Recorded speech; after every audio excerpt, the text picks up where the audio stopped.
Continuamos estudiando hoy el capítulo 6 de este libro de los Jueces. Y hablábamos en nuestro programa anterior de Gedeón y vimos que el Señor le llamó y le comisionó para que librara a los israelitas de la mano de los madianitas. Y vimos que Gedeón respondió al Señor aquí en el versículo 15, y dice, entonces le respondió, Ah, Señor mío, ¿con qué salvaré yo a Israel? He aquí que mi familia es pobre en Manasés, y yo el menor en la casa de mi padre. Es decir, que Gedeón pone excusas y comienza preguntando, bueno, ¿y con qué voy a salvar yo a Israel? En primer lugar, la tribu de Manasés, uno de los hijos de José, no tiene importancia. Ningún hombre importante ha salido de mi tribu. Mi familia no es bien conocida. No somos personas distinguidas, y sucede que en la familia yo soy el menor. No, Señor, te equivocaste mucho en llamarme a mí porque sucede que has llamado a la piedra más pequeñita que hay en la playa. Este hombre creía que él era el último de todos los hombres de Israel que podía ser usado por Dios. Y tenía razón, era el último hombre de todos los israelitas que Dios debía haber llamado. Nuestro problema, amigo oyente, hoy en día es que la mayoría de nosotros somos demasiado fuertes para que Dios nos use. Somos demasiado capaces para ser usados por Dios. ¿No ha notado usted, amigo oyente, que Dios solo usa a los hombres débiles? El apóstol Pablo, en su primera carta a los Corintios, capítulo 1, versículos 26 y 27, nos dice, Pues mirad, hermanos, vuestra vocación, que no sois muchos sabios según la carne, ni muchos poderosos, ni muchos nobles, sino que lo necio del mundo escogió Dios para avergonzar a los sabios, y lo débil del mundo escogió Dios para avergonzar a lo fuerte. Dios usó a todos estos jueces, amigo oyente, porque ninguno de ellos era capaz ni sobresaliente. ¿Le da eso ánimo a usted, amigo oyente? ¿Sabe usted por qué Dios no nos usa a la mayoría de nosotros? Porque somos demasiado fuertes, tenemos demasiado talento para que Dios nos use. La mayoría de nosotros hacemos lo que queremos hacer nosotros. Hay muchos que tienen muchos dones y mucha habilidad, pero Dios no los está usando. ¿Sabe por qué? Porque son demasiado fuertes para ser usados por Dios. Y continúa el apóstol Pablo en la primera epístola a los Corintios, capítulo 1, versículos 28 y 29, diciendo, Y lo vil del mundo y lo menospreciado escogió Dios, y lo que no es, para deshacer lo que es, a fin de que nadie se jacte en su presencia. Hay algo malo con cualquier obrero cristiano que sea altivo. Dios no usará la carne, amigo oyente. Cualquier cosa que este pobre haga en la debilidad de la carne y de la cual se jacte, es menospreciada por Dios. Dios la aborrece y no la puede usar. Dios quiere instrumentos débiles, y esos son los únicos que usará. Dios sigue este plan de acción para que ninguna carne, como dice el apóstol Pablo, se jacte en su presencia. Cuando Dios está listo para hacer algo, escoge lo más débil para poder dejar en claro que es Él quien lo está haciendo, y no el brazo débil de la carne. Ese es el método de Dios, amigo oyente. Usted recordará cuando Moisés fue encontrado en la arquilla de juncos a la orilla del río. Era un bebecito. Luego mira al faraón de Egipto, Ramsés II, que era el más fuerte de los faraones que se sentara en el trono. Fue él quien edificó las grandes ciudades de Egipto. Pues ponga el uno al lado del otro. El débil bebecito desvalido y el poderoso faraón sentado en el trono. ¿Y a quién escogería usted? Claro que escogería al faraón, porque él es el fuerte. Pero Dios, amigo oyente, escogió al bebecito en la arquilla de juncos para demostrar que Él usa lo débil del mundo para avergonzar a los sabios. Luego Dios escogió a un hombre llamado Elías. Elías no era un hombre débil, pero tuvo que llegar a ser débil. Dios tuvo que dejar que aquel hombre pasara por una serie de pruebas. Lo educó en el desierto y por fin le obligó a escuchar aquel silbo apacible y delicado de Dios. Y a Elías no le gustaban los silbos apacibles y delicados. Este era el hombre al cual le gustaban los fuegos artificiales, el son de trompetas, el circo. Pero Dios tuvo que entrenarlo y dejarle saber que Él escoge lo débil del mundo. Después de que Elías entró en la corte de Acab y Jezabel, les dijo que no llovería por algunos años. Luego Dios le llevó al arroyo de Querit. Allí vio secarse el arroyo y descubrió que su vida era cual arroyo seco. Después miró dentro de una tinaja de harina vacía, pero le fue posible cantar la doxología. Y cuando la cantó, Dios le dio a comer a él y a la familia de la viuda de aquella tinaja vacía. ¿Por qué? porque Dios, amigo oyente, escoge y usa lo débil. Tenemos luego a Simón Pedro. ¿Quién jamás le hubiera escogido a él? Pues todo el mundo sabía que él era débil, y nuestro Señor le dijo, serás un hombre de piedra, te haré tan duro como una piedra en cuanto a tu habilidad. Todo el mundo se rió a causa de esto. Simón Pedro hasta renunció. En una ocasión él dijo, apártate de mí, Señor, porque soy hombre pecador. Lo que Pedro realmente quiso decir fue, ¿por qué no buscas a otro? He fracasado. Pero el Señor Jesucristo le dijo, no temas, desde ahora serás pescador de hombres. En realidad el Señor Jesús le dijo, tú eres el que quiero usar. Tú vas a predicar el primer sermón en el día de Pentecostés que me traerá a mí a unas 3,000 almas. Voy a demostrar que puedo usar lo más débil del mundo. Y Dios siempre hace eso, amigo oyente. Lo interesante es que alguien ha dicho que Nerón se sentaba en el trono mientras a Pablo le degollaban. Ahora, a primera vista, parece que Pablo perdió y que Nerón ganó. Pero la historia ahora ha entregado su decisión. Los hombres ponen el nombre de Pablo a sus hijos, mientras que llaman Nerón a sus perros. Esto es muy interesante, ¿no le parece? Dios está escogiendo lo débil del mundo. ¿Ha comparado usted alguna vez a aquel bebecito en Belén con Augusto César, el que pudo promulgar un edicto a fin de que todo el mundo civilizado fuera empadronado? ¿Cuál de los dos escogería usted? Yo escogería al que tenía poder de promulgar los edictos. Pero Dios escogió a aquel bebecito en Belén, porque él era su hijo. Dios, amigo oyente, siempre escoge así de esa manera. Alguien cuenta que asistió a una de las primeras campañas de Billy Graham. Al escucharle, nadie jamás creyó que Dios podría usar a aquel hombre delgado que llevaba una corbata de los colores más chillones que jamás hubieran visto en la vida. Nadie se imaginó que Dios escogería a un tipo que, bueno, ni aún había estudiado en un seminario, ni que lo usaría en un ministerio de alcance mundial. Y usted puede ver, amigo oyente, lo que Dios está haciendo por medio de él hoy en día. Es que Dios, amigo oyente, todavía hoy usa lo débil del mundo. Pues bien, Gedeón es un individuo muy débil. Dios le dice que él será quien librará a Israel. En los versículos 16 al 22, el Señor le ofrece estar con él y ayudarle en esta tarea y responsabilidad que le ha entregado. Gedeón entonces pide señal de que el Señor ha hablado con él. Y va y prepara una ofrenda y la trae al Señor y el Señor la acepta. Ahora Dios va a usar a Gedeón, pero primero tiene que entrenarle. Dios tenía que dominar el temor de Gedeón y desarrollar en él valor y fe para fortalecer sus rodillas endebles y para hacerle paciente. Y quiero que usted se fije en una parte del entrenamiento por el cual pasó Gedeón, amigo oyente, porque enseguida tuvo miedo, y por eso Dios le da su primera lección. Leamos el versículo 23 de este capítulo 6 de Jueces. Pero Jehová le dijo, paz a ti, no tengas temor, no morirás. El Señor le dijo, no morirás. Porque Gedeón temió que moriría después de ver al Señor. Y el Señor le mandó que fuera a su pueblo natal para derribar el altar de Baal y para cortar la imagen de acera que estaba junto a él. Todo esto representaba la peor clase de inmoralidad que había. Leamos ahora los versículos 24 hasta el 27 de este capítulo 6 de Jueces. Y edificó allí Gedeón altar a Jehová, y lo llamó Jehová Salom, el cual permanece hasta hoy en Ofra de los abiezeritas. Aconteció que la misma noche le dijo Jehová, toma un toro del hato de tu padre, el segundo toro de 7 años, y derriba el altar de Baal que tu padre tiene, y corta también la imagen de acera que está junto a él. Y edifica altar a Jehová tu Dios en la cumbre de este peñasco, en lugar conveniente. Y tomando el segundo toro, sacrifícalo en holocausto con la madera de la imagen de acera que habrás cortado.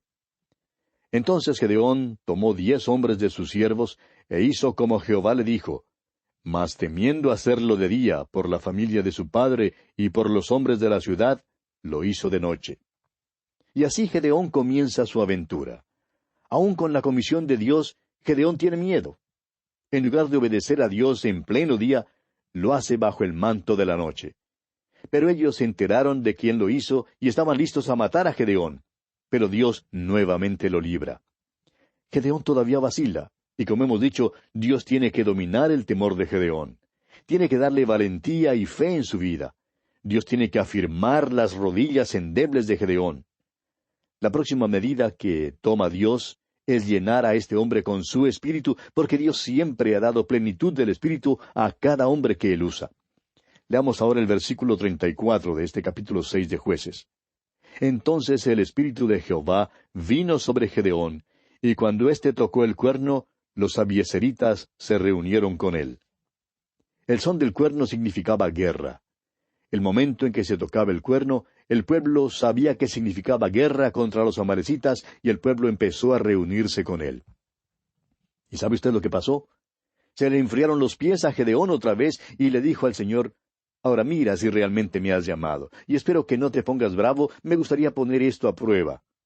Y dijo: Pondré un vellón de lana en la era, y si el rocío está en el vellón solamente, quedando seca toda la otra tierra, entonces te creeré.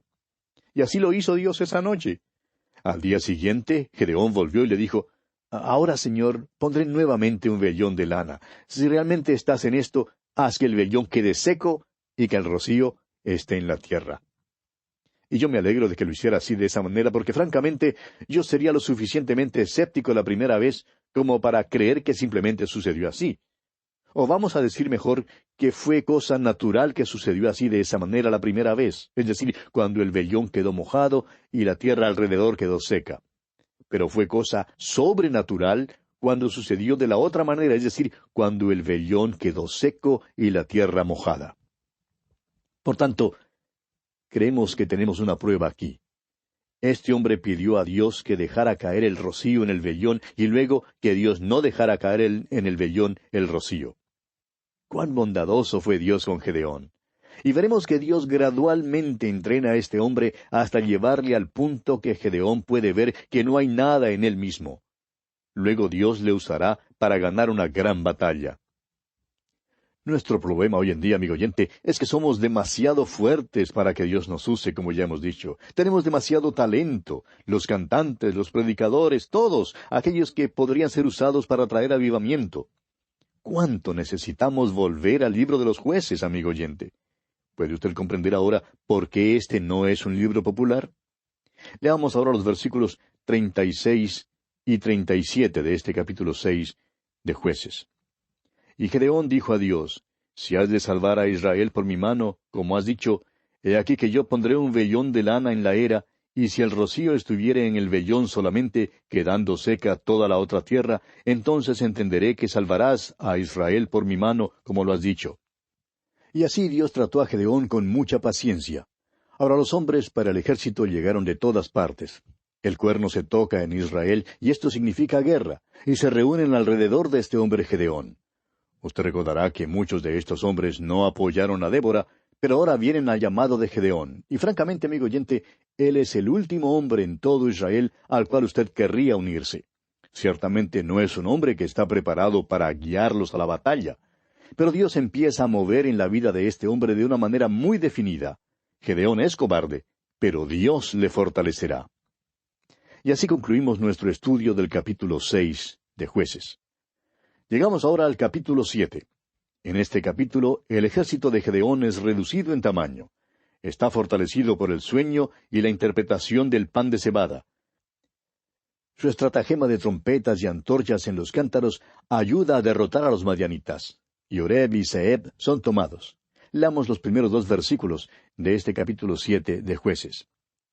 Levantándose pues de mañana Jerobbaal, el cual es Gedeón, y todo el pueblo que estaba con él, acamparon junto a la fuente de Aarod, y tenía el campamento de los madianitas al norte, más allá del collado de More, en el valle.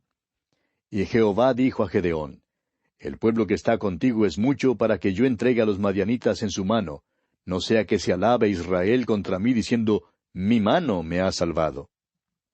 Ahora Gedeón sale y pasa revista a su ejército. Tenía 32,000 hombres, y Gedeón cree que no son suficientes. Los madianitas eran como langostas en las colinas. Eran desorganizados, pero por puro número habrían vencido a los israelitas. Por eso 32,000 hombres en el ejército no eran suficientes, y creemos que Gedeón estaba listo a tocar nuevamente la trompeta. Pero Dios le dijo: tienes demasiados hombres. No puedo darte una victoria con 32,000 hombres, porque te jactarás y dirás que lo hiciste en tu propia fuerza y poder. Recuerde usted que ninguna carne se jactará en la presencia de Dios. Es por eso que Dios tiene que usar instrumentos débiles hoy en día. Ese es el método que seguirá empleando. Por eso reduce el número del ejército. Por tanto, Dios le dijo a Gedeón que anunciara a los hombres del ejército que podrían volver a casa. Leamos el versículo 3. Ahora pues, haz pregonar en oídos del pueblo, diciendo, quien tema y se estremezca, madrugue y devuélvase desde el monte de Galaad. Y se devolvieron de los del pueblo 22,000, y quedaron 10,000. Gedeón tenía 32,000 hombres, y ahora se le han ido 22,000 de ellos. Esta fue la condición de Dios, tal como fue dada en el sistema mosaico en el libro de Deuteronomio. Dios dijo que cualquiera que fuera reclutado en el ejército y tuviera miedo, podría volverse a casa. Estaría exento de salir a la guerra. Ahora, ¿no se ha preguntado usted, amigo oyente, por qué es que Gedeón mismo no regresó a casa? Cuando él dijo, los que tienen miedo y tiemblan, podrían haber dicho, seguidme porque yo me vuelvo a casa, pues tengo más miedo que cualquiera de ustedes. Sin embargo, él tuvo que quedarse. Dios lo había comisionado. Ahora, Gedeón tiene 10,000 hombres y son suficientes para infundir miedo. Pero Dios le dice a Gedeón, todavía tienes demasiados hombres. Tienes que reducir este número. No te puedo dar la victoria con este número de hombres en tu ejército. Por tanto, Gedeón y sus hombres pasaron por otra prueba. Leamos ahora los versículos 5 hasta el 7 de este capítulo 7 de Jueces. Entonces llevó el pueblo a las aguas, y Jehová dijo a Gedeón, cualquiera que lamiere las aguas con su lengua, como lame el perro, a aquél pondrás aparte. Asimismo a cualquiera que se doblare sobre sus rodillas para beber. Y fue el número de los que lamieron llevando el agua con la mano a su boca 300 hombres, y todo el resto del pueblo se dobló sobre sus rodillas para beber las aguas. Entonces Jehová dijo a Gedeón, con estos 300 hombres que lamieron el agua os salvaré, y entregaré a los madianitas en tus manos, y váyase toda la demás gente, cada uno a su lugar. ¿Sabe usted, amigo oyente, lo que tenemos aquí? Es una de las mejores lecciones en cuanto a la predestinación y al libre albedrío de los hombres. Esta es la manera en que funcionan juntos. Dios le dijo a Gedeón, voy a escoger a los hombres que yo quiero que te acompañen, pero voy a dejar que ellos mismos hagan la selección. Tráelos al agua, y los que laman las aguas con su lengua como lame el perro, los que simplemente pasen y lleven el agua con la mano a sus bocas, esos son los que he seleccionado. Puedes ir apartando a aquellos que se doblan sobre sus rodillas y pasan tiempo bebiendo. No quiero que ellos sirvan en tu ejército. Ahora, si nosotros hubiéramos estado allí presentes, amigo oyente, nos habríamos gozado teniendo entrevistas con los hombres del ejército de Gedeón. Por ejemplo, entrevistemos a aquel hombre que se dobla sobre sus rodillas. Le decimos, hermano, ¿por qué se dobla sobre sus rodillas? Bueno, nos contesta él, simplemente me pregunto, ¿por qué no vuelvo a casa con los demás? He estado pensando mucho en esto, pues tengo una esposa y una familia y simplemente no creo que debo estar aquí. Creo que debo irme a casa. No tengo corazón para esto. Hizo su selección, ¿ve usted? Pero Dios también hizo la suya. Eso es la predestinación y el libre albedrío humano. Dios elige, pero Él deja que uno mismo haga la selección. Luego nos acercamos al hombre que lame las aguas con su lengua como lame el perro, y que pasó al otro lado de la corriente y le decimos, ¿por qué lleva usted el agua con la mano a su boca, así, de esa manera? Y él nos responde, ¿dónde están los madianitas? Espere un momento, le decimos. ¿Por qué hace esto? Y él dice, porque respaldo a Gedeón un 102%. Amigo oyente, permítanos decir que estos 300 hombres sí tenían corazón para luchar. Ahora, si usted dijera a cualquiera de estos 300 hombres, bueno, ¿no sabe que Dios le ha elegido? Él le contestaría, no sé de qué me está hablando, pero queremos atacar a los madianitas. Amigo oyente, usted puede discutir acerca de la predestinación y el libre albedrío todo lo que quiera, pero no puede lograr que funcione sentándose y discutiéndolo. Esto, amigo oyente, funciona en la vida.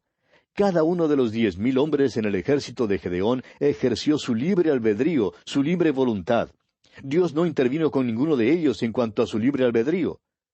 Hoy en día, mediante su Hijo Jesucristo, le ofrece a usted el don gratuito de la salvación. Es una oferta legítima, una oferta sincera de Dios mismo.